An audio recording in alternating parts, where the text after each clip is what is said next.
Hello judges, we are Envirothon team number 8. I'm Evan. I'm Jake. I'm Ed. I'm Magnus. I'm Jacob. And we'll be discussing our plan for Mud Creek. So we're going to look at forestry, soils, wildlife, aquatics, how we'll do it sustainably, and our 10-year plan. And we will be looking at this all through an agroecology lens. So I'll be discussing forestry. So as you know, there's the ash isn't doing so well in the forest. So if there's less than 65% ash by basal area, we'll be cutting it later. So we'll be cutting it with about 25% basal area removal. And then, so there's two options for that. You can either cut it for revenue, which will mean doing like a fuel wood harvest, and then so that'll provide a fairly low dollar value, but it'll improve the quality of the woodlot for years to come. And then the other option is if it's been harvested before, we can do a lumber harvest, and that'll provide a much higher dollar value, which will be better for the farm.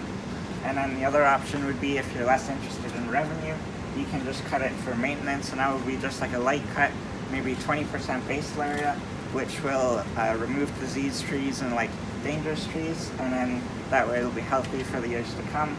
And then if there's more than 65% ash by basal area, we'll be cutting very aggressively, maybe up to 80%. So that'll leave very few trees left, and then it'll be replanted with pine or spruce or something. And then that way it will eventually grow back into a hardwood forest. And that'll provide a very high revenue because you'll be removing so much of the wood. And then so when we replant the forest and when we replant tree lines, we'll be replanting it with native softwoods because they grow better in direct sunlight, because there will be not much shading because it'll be starting from scratch. And then the other thing we'll do is when we hire the forester, we'll ask them to go lighter in areas where they see deer activity, which will promote wildlife and allow for better diversity. So if you come over here, you can see this is the map of Mud Creek Farm. So we've got the creek itself running there. We have our crop rotations, which are... in the crop rotations we'll have a drip irrigation system, and then along the line of the trees we'll have apples, which will be to help promote deer. And then we'll also be starting an orchard here where people can come and pick their fruit and different things. We would have a wildlife loop in the forest, which would be for hikers and bikers. And then we would just have part of the forest that wouldn't be access to the public. And then we would have a cow field, which would have 4 different sections, and the cows would rotate from one to the other so that they're continually on the grass, and then they don't go like down to the roots. They're just able to just get to the top of the grass, and then by the time they're back to that spot, the grass is completely grown.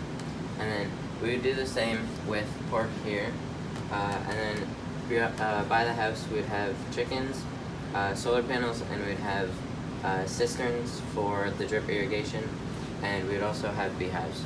And the beehives would be spread throughout the property to maximize pollination. So for our soils plan, we would first of all we would do cover crops to retain moisture and prevent erosion. Some of the cover crops would be alfalfa, oats, clover, winter wheat, and sunflowers. This also adds nitrogen to the soil. After the crops are harvested and when the cover crops are in the field, we can let the livestock graze, and naturally spreading manure and rejuvenating soils. We would have tree lines and trees beside the river to prevent erosion into the river, and they would act as windbreaks as well. So we're going to be moving to a no-till system to preserve our microbiome and our soil organic matter. So with a no-till system, you minimize soil disturbance, and you leave your cover crops in a narrow band, as you can see right here.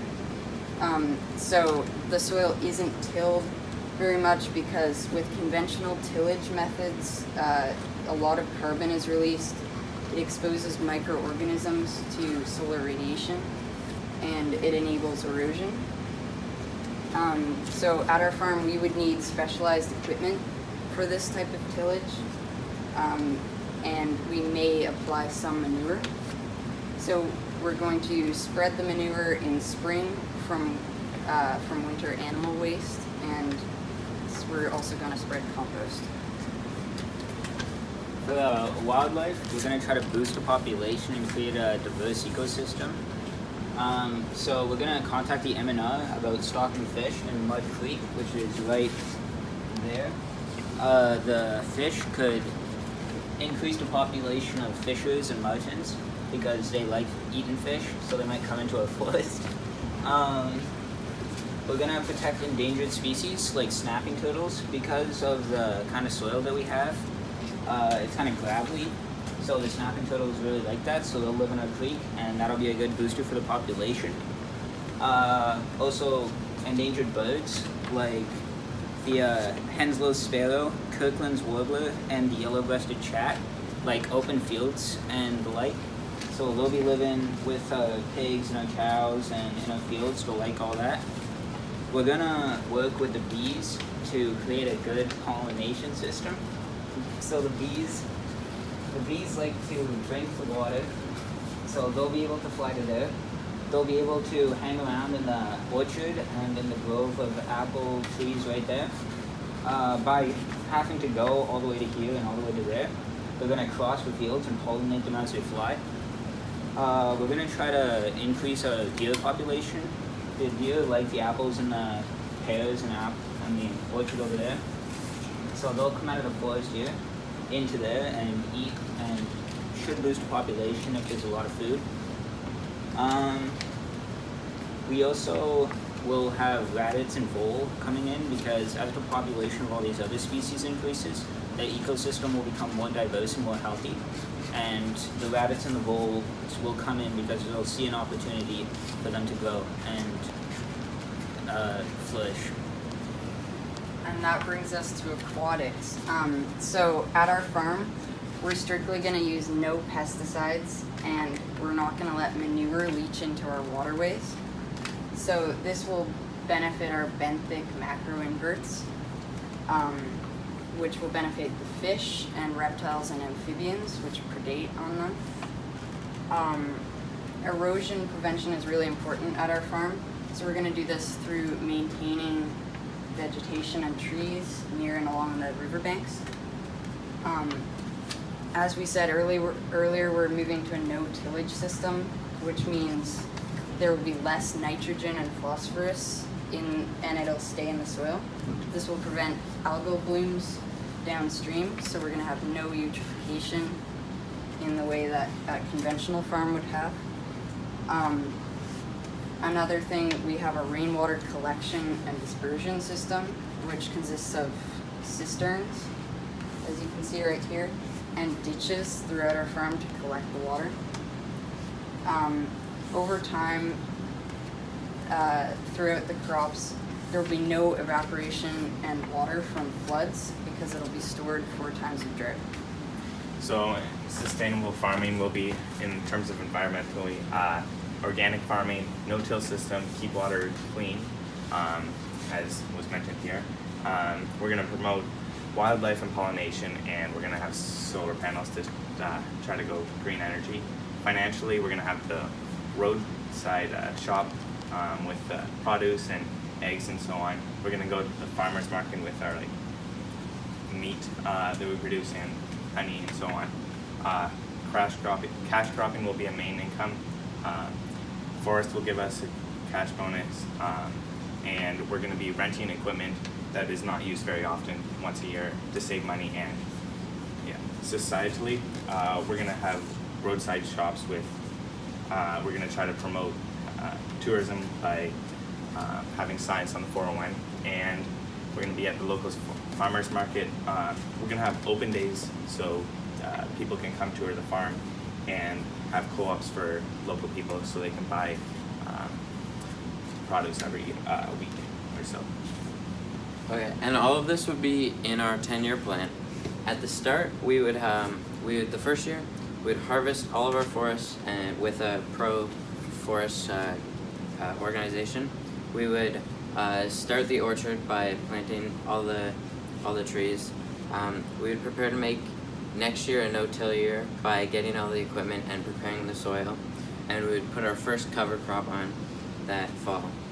We would contact the M&R about stocking the river.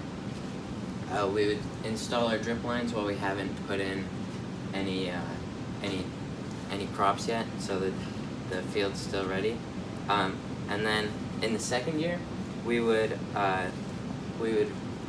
in the forest we would put in our native trees, mostly softwood, and then we would start beehives for pollination and honey, and then we would start the cattle in the rotation grazing, and then in the third year we would set up the recreational trail for the mountain bikes and hiking, and we would start the grass-fed pigs. We would put up birdhouses on fence posts, and we would prepare the vegetable garden area.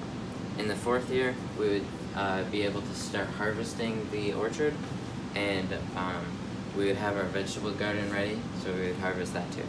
And then, because we have this, we would be able to set up our roadside stand with all of our produce. In the fifth year, we would set up a local food co-op where we would deliver food to different people, and then we would reevaluate our soil after 5 years. We would start advertising online through social media, and we would advertise locally through the signs on the 401. We would also do a forest survival assessment after 4 years, and then we would start community events on the 6th year, where we would have different school groups and different families come in during open farm days. On the 7th year, we would recap the past years and see how they go, and we would kind of start a shorter plan for the next few years, and we would also do another survival assessment after that. The 8th and 9th year are a little open. It will depend on how our 7th year we think we need to head, and then on the 10th year we'll reevaluate the soil after 10 years. So, in conclusion, using agroecological principles, we were able to transform our farm to increase income, create jobs, and save on chemicals, while also increasing food security in the community. We also managed to maintain similar crop yields as with conventional agriculture, and we enhanced biodiversity on and off the farm. Thank you.